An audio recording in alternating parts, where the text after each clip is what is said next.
अस्सलाम वालेकुम दोस्तों। तो बिलाखिर मुल्तान सुल्तान को एक और हार हुई इस्लामाबाद यूनाइटेड के हाथों और इस्लामाबाद यूनाइटेड अभी तक अनबिटन जा रही है और जिस तरह वो खेल रही है अनबिटन आई गेस के रहेगी। मगर मुल्तान सुल्तान जिस वजह से हारी उसके ऊपर बाद में हो गई। रिजवान की बैटिंग, रिजवान की कैप्टनसी के ऊपर भी एक दो चीजें हैं।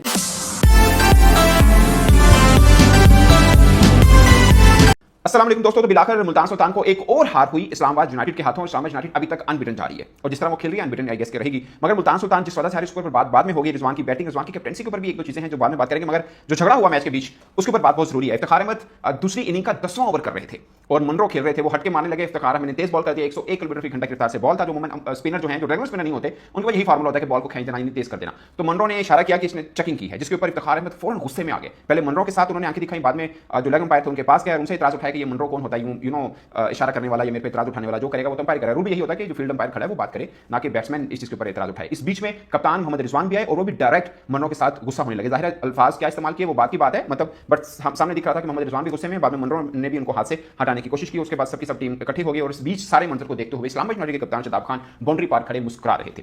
खैर उसके बाद फिर अगली बॉल हुई इफ्तिखार अहमद ने की, तब उन्होंने इशारा किया, मगर इस बार इफ्तिखार अहमद ने ज्यादा गुस्सा नहीं किया और गुस्से को पी गया, मगर चेहरे के ऊपर गुस्सा साफ अयां था। और दूसरा बॉल भी डक हुआ, यानी तेज किया, वो भी शॉट नहीं लगा। उसके बाद ब्रेसवेल का ओवर आता है और मनरो शॉट लगाते हैं और कैच पकड़ा जाता है। कैच पकड़ने वाला कौन है? इफ्तिखार अहमद। और इफ्तिखार अहमद बाद में मुस्कुराते रहते हैं और ड्रेसिंग रूम में जब मनरो जाते हैं बहुत गुस्सा करते हैं, अपनी कैप उठाकर मारते हैं। आई एम प्रीटी श्योर जब आप वीडियो देख रहे होंगे उनको जुर्माना हो चुका होगा। But coming back to the match, देखिए रिजवान की कप्तानी में 2-3 एक मुझे समझ नहीं आकिब जावेद को क्यों नहीं खिला रहे हैं। आप आकिब जावेद को खिलाइए। आकिब जावेद आपकी कंडीशन क्या है? वो ज्यादा बेहतर बॉलिंग करेगा। आई डोंट नो कि क्यों नियाज टर्नर को हटाकर तैयब ताहिर को लाया जरूर, मगर पिच पे नहीं उतारा गया। मतलब जॉर्डन तैयब ताहिर से ज्यादा बेहतर बैटिंग करेगा। आई डोंट नो ये किसका फैसला है, ये अली तरीन साहब का है या कप्तान का है या कोच का है, जिसका भी है गलत सही है ना यार। बैट्समैन होता है, आप जॉर्डन को कैसे भेज सकते हैं तैयब ताहिर से पहले? मतलब व्हाट डू यू मीन कि जॉर्डन तैयब ताहिर से ज्यादा? और फिर जब बैटिंग कर रहे हैं कामरान गुलाम उनको स्ट्राइक नहीं दे रहे हैं। लास्ट ओवर उठा के देख लिए, जहां पे डबल बनता था नहीं लिया उन्होंने, लास्ट में जाकर डबल लिया जब कोई बॉल बाकी नहीं रही थी। तो ये एक मुझे लगता है। और दूसरा मोहम्मद रिजवान की बैटिंग, जहां पर देखें अंदर गोस आकर ये एक अमेरिकन क्रिकेटर है, south African turn American cricketer है, मगर वो आके आपकी कंडीशन में यूं ज्यादा शॉट में खेल रहे हैं, आपके सब बॉलर की धुलाई कर रहे हैं। आप मतलब मोहम्मद रिजवान इतने सीनियर है, पाकिस्तान के कप्तान रहे T20 में, इतने ज्यादा रन है,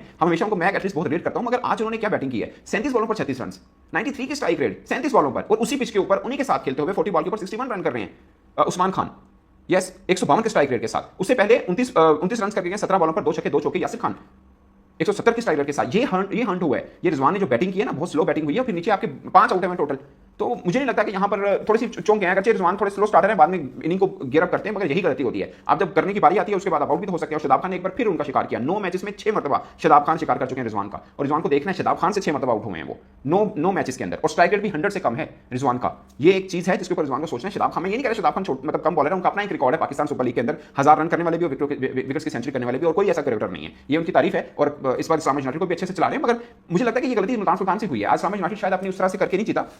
ऑफ कोर्स उन्होंने बॉलिंग अच्छी की, सब चीजें, मगर मुल्तान सुल्तान फीकी नजर आई, पूरे फर्स्ट में भी और नीचे भी फीकी नजर आई है। वहां पे मुझे लगता है थोड़ा सा ना मुल्तान सुल्तान को देखना है। आपके 5 आउट हो रहे हैं, नीचे आपका उसामा मीर बैट्समैन है, एक तरह से ऑलराउंडर है, तैयब ताहिर की बारी नहीं आई है। तो आप भले 15-17 बॉल खेलें, बट रन की स्ट्राइक रेट को थोड़ा बढ़ाना पड़ेगा आपको। आई गेस के रोक के खेलने का जवाब बनता नहीं। बल्लेबाज अभी भी कामरान गुलाम पिच पर मौजूद है, तैयब ताहिर बाहर बैठे हैं, और आप 100 की स्ट्राइक रेट के साथ भी रन नहीं है, तो वो एक क्वेश्चनेबल चीज जरूर है। आई होप कि रिजवान इसके ऊपर जरूर सोचेंगे और अगले मैच में डिफरेंट टेस्ट नजर आएगा। मगर अब उनके पास गलती की गुंजाइश वाला सीन रहा नहीं है। बहुत हार हो गई है बहुत, और अब कोई चांस था नहीं कि उनको वो हारें, फिर हार गए, वो भी इस्लामाबाद यूनाइटेड के हाथों, जो कोई मैच अभी तक हारी नहीं है। और आई गेस के शायद 10 विन्स इन की थ्रेड उनका बन चुका हुआ है इस्लामाबाद यूनाइटेड का, पिछले PSL और PSL के मैच लगातार मान के चले। तो फेवरेट टीम तो ऑफ कोर्स इस्लामाबाद यूनाइटेड हो चुकी है, मगर इसी तरह की टेम्पो के साथ पिछली दफा मुल्तान सुल्तान खेला था, फिर इस्लामाबाद यूनाइटेड के हाथों फाइनल हारा था। मीन के अभी मुझे लगता है अभी हाफ नहीं हुआ पाकिस्तान सुपर लीग का। जब हाफ होगा टीमों का मोमेंटम चेक करना है कौन सा किसका बेहतर जा रहा है। But at the moment Islamabad United doing best, उनकी बैटिंग बॉलिंग हर चीज फिट जा रही है। बट मुल्तान सुल्तान ने कुछ गलतियां की हैं जिसकी वजह से